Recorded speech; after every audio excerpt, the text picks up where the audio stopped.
최고위원회의를 시작하겠습니다. 오늘은 박근혜 대통령께서 불법 이신강금 옥중투쟁 1638일째 4년 7개월 되는 날입니다. 대통령 선거도 D-165일째 되는 날입니다. 이번 추석 연휴에 6대 추석 중에서 가장 힘든 추석을 쉬었습니다. 중국 대중 코로나로 인해서 가족들이 1년에 그렇게 자주 못 보는 가족들조차도 만날 수 없는 그런 비극적인 상황들이 벌어졌습니다. 또 추석 연휴에도 많은 자영업자나 소상공인분들, 재래시장 상인분들은 한숨을 쉬면서 문재인 좌파 독재 정권의 방역 실패에 대해서 분노를 넘어 삶에 힘든 그런 생각들을 하고 계십니다. 추석 연휴 전에 우리 공화당은 박정희 대통령 각하의 생가가 있는 구미 상모동에 가서 박정희 대통령께 참회의 눈물을 흘렸습니다. 나라가 이렇게 망해서는 안 된다고 박정희 대통령 각하와 유경수 여사께 고개를 들 수 없는 이 비참한 대한민국 현실, 또 그분의 따님이신 박근혜 대통령께서 1년 7개월간 거짓 불법 탄핵에 의해서 좌파들, 사회공산주의자들에 의해서 혹은 가짜 보수, 탄핵 부역자들에 의해서 감옥에 계신 이 상황을 우리는 힘들게 박정희 대통령 각하 네 분의 영정 앞에서 힘든 혼회를 했습니다. 국민들이 분노하는 것은 어떻게 윤석열이 죄 없는 박근혜 대통령께 묵시적 청탁이라는 말까지 만들어내면서 45년형을 부용한 윤석열이 자기 대통령 선거 과정에서 TK 영남권의 표를 좀 얻어보려고 와서 하는 정치쇼를 보면서 많은 국민들은 분노했습니다. 심지어 죄 없는 대통령께 등 뒤에 칼 꽂고 배신 역적 행위를 한 유승민이가 그 연휴 첫날 사람들이 모이지 않을 것을 감안하고 상모동 찾아오는 그러한 모렴치에 국민들은 치를 들고 있습니다. 국민들은 유승민의 그 이율배반적 행위에 대해서 용서할 수가 없는 겁니다. 혹자들은 유승민이가 의도적으로 박정희 대통령 각하를 이용하고 있다. 생가를 방문하면서 피해자 코스프레로 그렇게 하고 있다라는 얘기도 합니다. 구미 시민들과 자유우파 국민들께서 문재인 좌파 독재 정권의 부역자 칼춤을 친 윤석열에 대해서 강력하게 저항했고, 윤석열, 네 죄를 네가 알렸다. 더 이상 보수우파 국민들을 힘들게 하지 마라. 석고 대죄해도 용서가 되지 않는데 자기 새 과시하듯이 와서 비는 주룩주룩 내리는데 쫓기듯이 나가는 그 모습을 보면서 역시 죄를 지은 놈들은 다리를 펴고 못 잔다는 우리 선조님들의 말씀이 맞다고 봅니다. 유승민의 그 창백해진 얼굴을 보면서 죄 지은 놈들의 말로는 분명히 그 끝이 좋지 않다라는 것을 저는 절실히 느꼈습니다. 그날 참석했던 구미 시민들과 우리 애국 자유우파 국민들 또 우리 공화당 동지들의 한결같은 목소리는 정의가 이긴다는 겁니다. 진실이 이긴다는 겁니다. 그렇게 꼭 공문을 받았던 언론 방송들이 대서특필 내주는 것도 이제 국민들께서 박근혜 대통령이 죄가 없다는 것을 아시고 또 누가 배신자고 누가 역적이고 누가 자유대한민국을 이끌어가야 되는가를 명확하게 보여주신 그러한 구미 상무동에서의 투쟁이었습니다. 많은 동지들이, 많은 국민들이 추석 연휴 힘든데도 또 바쁜데도 많이 나와주셔서 함께 진실 정의의 투쟁을 해주신 데 대해서 우리 공화당의 당대표로서 대단히 감사하게 생각합니다. 우리가 영덕시장의 화제로 전소된 영덕시장을 찾아갔습니다. 정치적인 이야기보다는 그 시장 상인분들의 그 힘든 말씀들을 들었고 또 그분들이 원하는 것이 무엇인가 저희들은 분명히 깨닫고 왔습니다. 또 많은 우리 공화당 동지들이 희망 배달이라는 타이틀에 맞게 한 분 한 분 상인들을 격려하고 또 물건 하나하나를 사주시고 우리가 가진 그 뜻을 충분히 전달했고 영덕시장 상인회 회장님을 비롯한 영덕시장 상인 모든 분들이 감동을 하는 그러한 상황을 우리는 봤습니다. 우리가 진솔되게 다가가면은 또 우리가 국민을 위해서 힘든 국민들을 찾아가면은 국민들은 알아주십니다. 이제 우리 공화당이 가야 될 길이 어딘가 분명하게 우리는 희망배달 56차를 겪으면서 충분히 느꼈었으리라 봅니다. 지금 코로나 전국이 이번 추석에 대목을 보려고 했던 상인들의 낙담은 이루 말할 수가 없습니다. 우리 공화당은 오늘 선언합니다. 이제 더 이상 자영업자분들을 죽음으로 내모는 방역, 소상공인들이나 재래시장 상인분들이 회생할 수 없는 실패의 굴레로 가는 그러한 방역은 받아들일 수가 없습니다. 우리 공화당은 오늘부로 위드 코로나를 선언합니다. 이제 18개월, 19개월간 이 방역 시스템에 모든 국민들이 힘들어합니다. 백신을 맞고 마스크를 쓰고 이제 방역에 국민들은 충분히 준비가 되어 있습니다.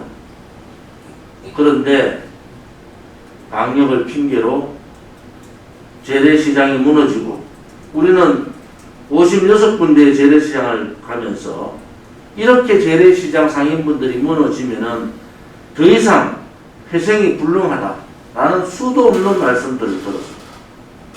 소상공인 자영업자들을 뵈면서 그분들이 어쩔 수 없이 문을 닫지 못하는 참담한 모습을 뵙고 요 근래에 수십 명의 분들이 목숨을 버려버리는 그러한 암울한 현실을 봅니다. 코로나가 병으로서 사람을 잡는 것이 아니라 코로나에 대한 방역 실패가 자영업자를 죽이고 있는 겁니다. 우리는 오늘부터 위도 코로나를 선언합니다. 마스크를 끼고 자기 방역을 철저히 하면서 이제는 20개월 가까이 버텨왔던 자영업자나 식당 경영하시는 분들이나 소상공인 분들이나 재래시장 상인분들을 믿습니다. 그분들이 만약에 코로나가 전파되면은 그 식당이나 자영업들은 엄청난 피해를 보지 않습니까? 20개월 가까이 문재인 정권의 잘못된 뻥방역, 백신 수급 실패에도 불구하고 우리 국민들은 인내를 가지고, 특히 우리 자영업자들은 인내를 가지고 지켜왔습니다. 이제 더 이상은 안 됩니다. 더 이상은 코로나로 죽는 분들이 아니라 삶의 고통에서 죽는 많은 자영업자들이 이제는 급속도로 많이 늘어날 거다라는 생각을 가집니다. 인원 제한 철폐하십시오. 시간 제한 없애십시오.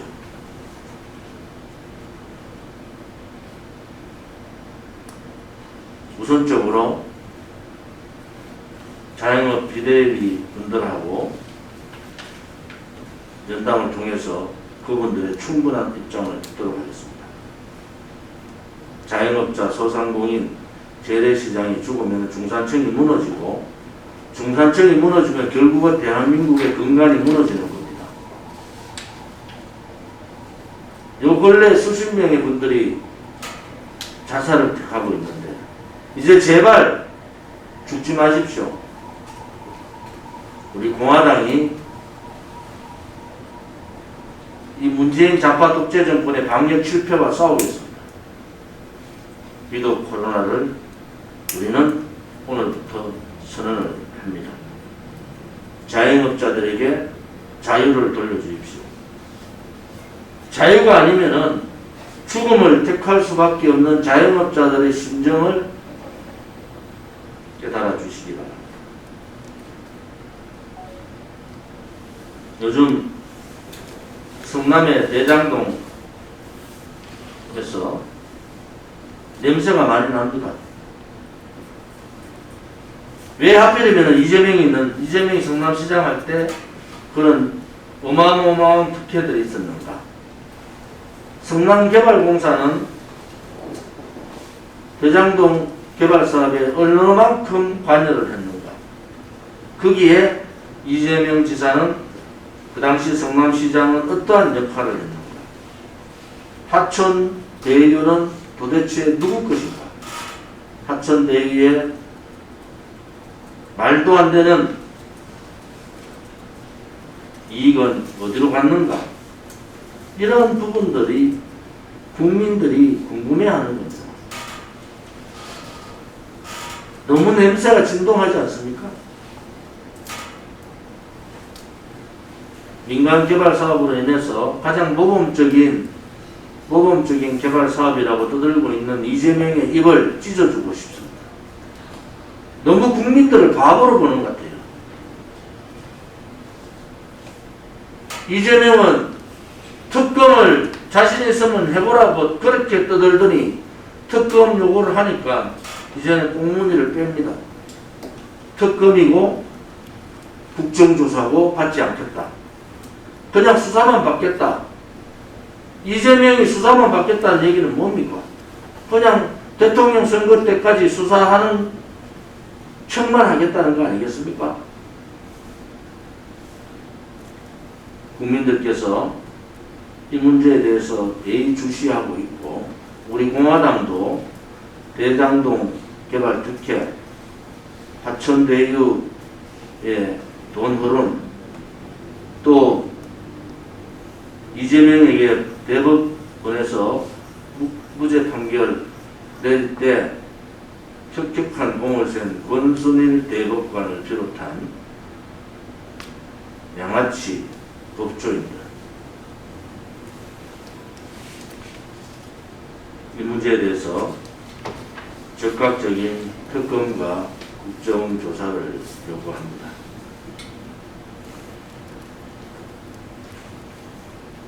정말 지금 코로나 때문에 국민들이 그리 힘들어하는데 이런 쓰레기 같은 기사들을 보고 있으니까 정말 힘이 드네요. 요즘 국민의힘도 마찬가지예요. 저는 분명히 국민의힘의 윤석열에 대한 고발 사주에 대한 부분에 대해서 정치 공작적 냄새가 짙다고 저는 말했습니다. 그런데 윤석열이나 손중성 검사나 또 김웅이라는 자들이 하는 행태를 보면은 뭔가 문제가 있다 이렇게 보는 거예요.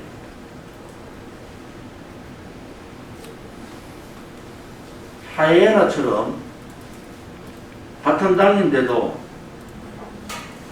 잡초가 아니라 양아치 기질을 가지고 있는 홍준표를 보면은 박근혜 대통령 1심을 놔놓고 그렇게 출당을 시키도록 자기는 아무 잘못 없는 듯이 박근혜 대통령의 탄핵이 정당했다고 얘기하는 홍준표를 보면서 이번 대통령 선거가 어떻게 나쁜 놈들 순서를 정하는 것 같다라는 느낌이 들어요. 더불어민주당도 마찬가지, 국민의힘도 마찬가지. 지금 후보들을 나쁜 순서대로 뽑는 건가라는 참 자괴감을 느낍니다. 진실되지도 못하고 정의롭지도 못하고 대한민국의 국가에 대한 정체성도 없고 헌법적 가치를 지킬 의지도 가지지 않고 국민들의 아픔도 외면하고 당리당략에 혹은 자기들의 이익만을 위해서 쫓아가는 불나방들 같은 그러한 느낌을 받습니다. 어떻게 대통령 선거 후보자 한 명 한 명이 그렇게 깨끗하지 못할까? 좀 여러 후보자들 보면요, 나쁜 순서대로 사람을 뽑는 그러한 나쁜 사람 경쟁같이 보인다. 이제 우리 국민들께서 깨달으셔야 됩니다. 이러한 나쁜 거짓의 세력들, 불의의 세력들, 반대한민국 세력들, 반체제, 자유민주주의 체제 세력들을 끝장내면 됩니다. 그 사람들하고 결별하면 되는 거예요. 5년 가까이 진실되게 부패하지 않고 깨끗하게 문재인 좌파 독재 정권과 싸우고 배신 역적들의 보수, 가짜 보수들과 싸우는 우리 공화당이 있는 겁니다. 이제 그렇게 가시면 되는 겁니다.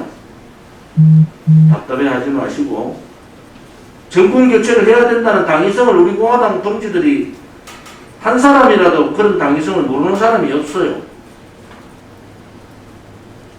거짓으로 정권 교체하면은, 불의로 정권 교체를 하면 그렇게 하면 되는 겁니까? 그것은 맞지 않습니다. 아무리 그렇다 하더라도 나쁜 놈들하고 어떻게 정권 교체에 연대를 할 수가 있습니까? 나쁜 놈들은 이번 대선을 통해서 그냥 물리치면 되는 겁니다. 우리 공화당은 또 좋은지는 국민들을 믿습니다. 문재인의 유엔 연설을 보면서 문재인 이 사람은 정말 정신적인 감정을 좀 해봐야 되겠구나. 도대체 김여정이가 그런 수모를 주고 그런 가전 희롱을 하는데도 북한 바라기에 빠져있는 저 사람, 북한에서 김정은 세력들이 연변 원자로 재가동을 실시하고 크루즈 탄도미사일을 쏴대고 순항미사일 1500km 명중했다는 순항미사일을 쏘고 그렇게 하는데도 한마디 얘기하지 않던 문재인이 유해 총회에 가서 느닷없이 다 끝난 종전 선언을 또 얘기했습니다. 지나간 노래를 레코드에서 듣는 것도 한두 번이잖아요. 이제는 정신감정할 때가 됐다 이러고는 거예요. 정의원이라는 외교부 장관 이상은 또 뭡니까? 미국의 외교협회에서 간담회를 하는데 그 자리에서 반중 블록은 냉정적 사고다 이렇게 발언을 해요. 정신없는 사람 아닙니까? 중국이 공세적으로 이렇게 외교활동 압박을 하는 것은 정상적이라는 거예요. 그러면 중국이 대한민국에 행했던 그러한 사드 보복 압박도 정상적이라는 겁니까? 이 대통령이 약간 이상해지니까 외교부 장관이 더 날뛰고 있어요. 그러면 한미동맹이 아니고 한중동맹 하면 된다는 거예요. 우리 공화당은 이 문제에 대해서 용서하지 않겠습니다. 그들은 역적이에요, 역적. 대한민국의 역적들이다 이거예요. 자유민주주의 체제 내에서는 한미동맹 이 굳건하게 가야 되는 당위성을 부정하는 자들이 반국민적, 반체제적 역적들이다. 그 역적 행위를 국내에서도 모자라서 미국까지 가서 유엔에서 하고 미국 외교협회에 가서 그런 망언들을 하고 있다는 것은 있을 수 없는 일이다. 이러한 사고방식을 가진 자들이 지금 정권을 가지고 있는 겁니다. 이러한 잘못된 공산사회주의자들이 이 정권을 이끌고 있는 거예요. 그러면은 이런 공산사회주의자의 썩은내나는 부패 세력들, 또 시대착오적 세력들, 반한미동맹 세력들, 반미주의자들, 이런 자들이 척결해야 되는 거 아니겠어요? 야당이라는 자는, 지식인들이라는 자들은 다 굴종하고 비겁하게 다 도망갔어요. 목소리를 내야 됩니다. 지금의 우리가 아니라 우리의 후대들을 위해서 용서할 수 없는 발언들은 잘못됐다고 할 때까지 싸워야 됩니다. 그것이 우리 공화당이 갈 길이다. 저는 그렇게 봅니다. 추석 지나서 참 덕담을 드려야 되는데 이 추석 기간 동안에 삶은 소대가리 같은 것들이 유엔이나 미국 가서 하는 짓거리를 보면은 이 정신들이 정신감정을 받아야 될 상황이 왔다 이러보는 거예요. 그렇지 않고서야 어떻게 대한민국의 체제나 국격이나 국민들의 품격을 이렇게 무너뜨릴 수가 있는가. 이제 우리 공화당이 갈 길은 정해져 있다.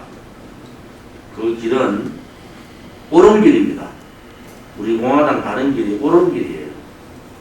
그렇게 말씀을 드리겠습니다.